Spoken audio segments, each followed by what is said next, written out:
A flood of religious literature. Question. A flood of religious literature varied and contradictory is coming to me, and I do not know what to make of it all, as one piece is endeavoring to indoctrinate me in one way, and another piece in the opposite way, and still other pieces in still other ways, with the result that should I try at the same time to go all the ways advocated or commanded, I would, so to speak, be running around myself. What hope is there to find one's way through such a maze of doctrines? On one hand, I fear that if I study into it all, it may cause me to lose sight even of the truth which I now have.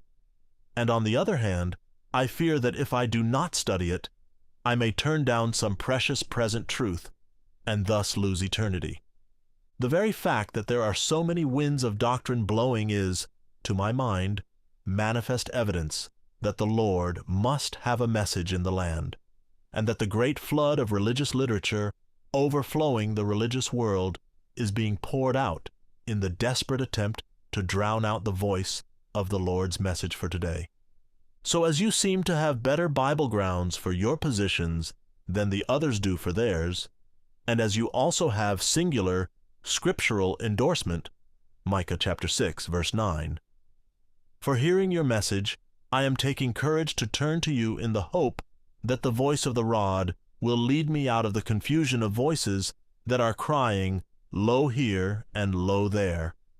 First, will you help me to test the British Israel theory concerning the kingdom? Answer. The questioner is obviously correct as to the reason for the many winds of doctrine blowing today, and in view of this confusion of voices, his fears concerning listening to them are understandable, and makes the more commendable his determination to discharge his God-imposed responsibility of personal investigation. Thus saith the Lord, stand ye in the ways, and see, and ask for the old paths, where is the good way, and walk therein, and ye shall find rest for your souls. But they said, we will not walk therein. Jeremiah chapter 6, verse 16. Beloved, believe not every spirit, but try the spirits, whether they are of God, because many false prophets are gone out into the world. 1 John chapter 4, verse 1.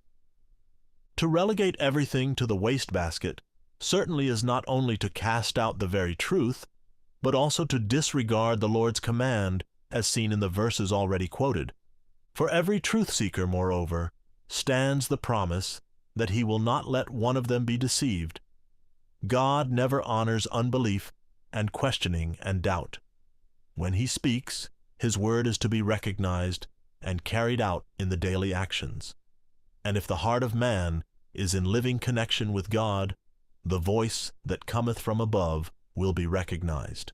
Those that do the will of God shall know of the doctrine, whether it be of God, for no deception will cloud their minds. Testimonies on Sabbath School Work, pages 64 and 65. With these sure promises to stand upon, let us now examine